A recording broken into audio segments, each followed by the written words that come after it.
Isa sa mga problema ngayon ng mga magpa-partner ay yung nawala na sila ng tiwala sa partner nila. At kapag nawala na yung tiwala sa relasyon, ang usually nangyayari is either makakahanap kayo ng pagkakamali sa mali niya at mapapalaki yan para magkahiwalay na kayong dalawa. Diba?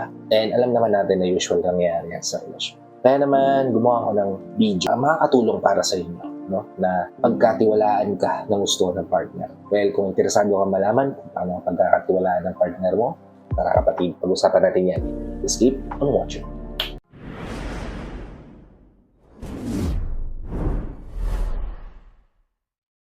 Hi, I'm Gabby Timo at gumagawa ko ng mga videos na katulad nito para matulungan ka na maging best version ng sarili mo at maibigay mo yung best self mo syempre sa taong mahal mo. Kaya kung bago ka pa lang dito sa channel ko, please consider liking this video. Hit the subscribe button and the notification bell para lagi kang updated sa mga videos na katulad nito na i-upload pa natin sa inaharap. So, ano nga ba yung simpleng paraan para pagkatiwalaan ka ng partner?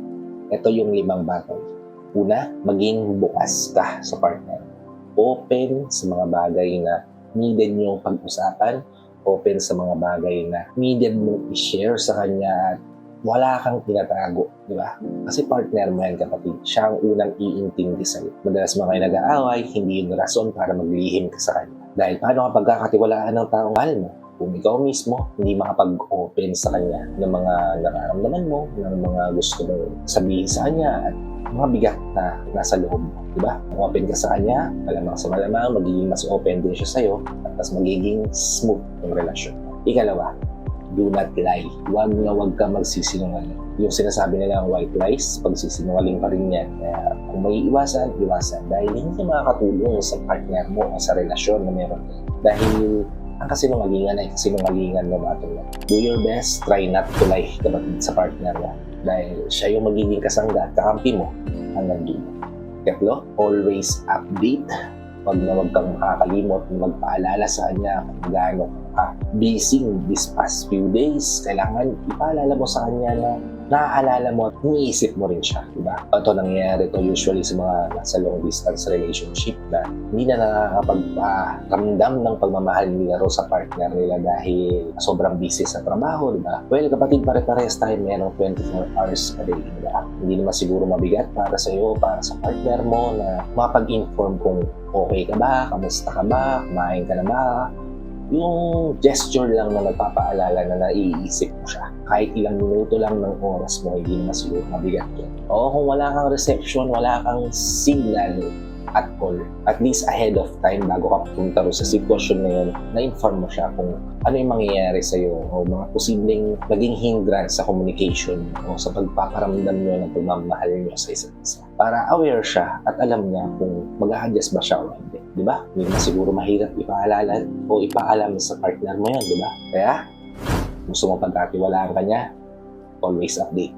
Ikapat, pagkatiwalaan mo yung partner mo.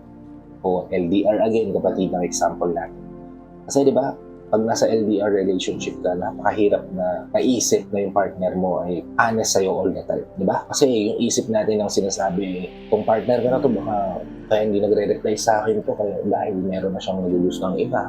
Ganyan, di ba? Again, kalaban mo dyan yung sarili mo. Kasi hindi naman siguro magiging cold sa'yo yung partner mo kung ikaw mismo nagpaparamdam sa kanya na may tiwala ka sa lahat ng bagay na ginagawa niya. Oo, maraming temptasyon sa paligid, maraming temptasyon sa trabaho, maraming temptasyon sa lahat ng bagay na ginagawa natin, di ba? Pero yung tiwalang binigay sa atin ng partner natin will fuel us, kapatid, na hindi baliin yun. Diba? Now, kung may trust issue ka sa past, kapatid, kung ano mga nakaraang ex mo, hindi naman siguro gagawin sa'yo ng present partner mo yan, kaya hindi mo dapat biniblame yan sa kanya. O binibigyan siya ng burden dahil sa mga past relationship experience mo, diba? Pagkatiwalaan mo yung partner mo, and then expect na pagkakatiwalaan ka rin niya ng gusto. Ikalima, ito na yung huli, pero ito yung pinaka-importante.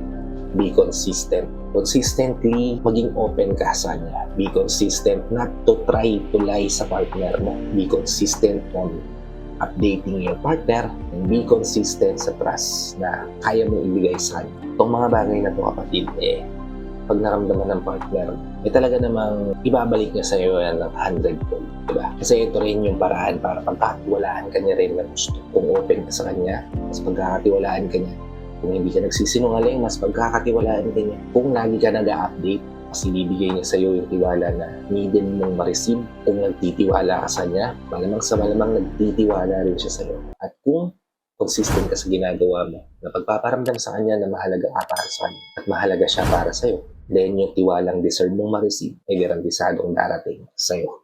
And I hope nabigyan ko kayo ng insight ideas o tips dito sa video na ginawa ko. If nabigyan ko naman kayo ng tips o ideas, please help me share this to your loved ones tapos hindi rin natin matulungan ng video. Para nakatulong na kayo sa kanila, nakatulong na rin ako sa kanila. Sa lahat pala ng OFW viewers natin at sa mga viewers natin dito sa Pilipinas na walang sawang nanonood, sumusuporta at palagi naka-tune in sa bawat video na ina-upload ko. Maraming salamat po sa pagbihan niyo panonood at pag-support. Kung bago ka pa lang dito sa channel ko, please consider liking this video. Hit the subscribe button and the notification bell para lagi kang updated sa mga videos na katulad nito na i-upload pa natin sa inahanap. So, hanggang dito na lang mga kapatid. Maraming salamat ulit sa panonood. I hope to see you all on my next vlog. Ingat ka dyan palagi kapatid. May God bless you and always protect you. Peace. Whenever your heart is broken.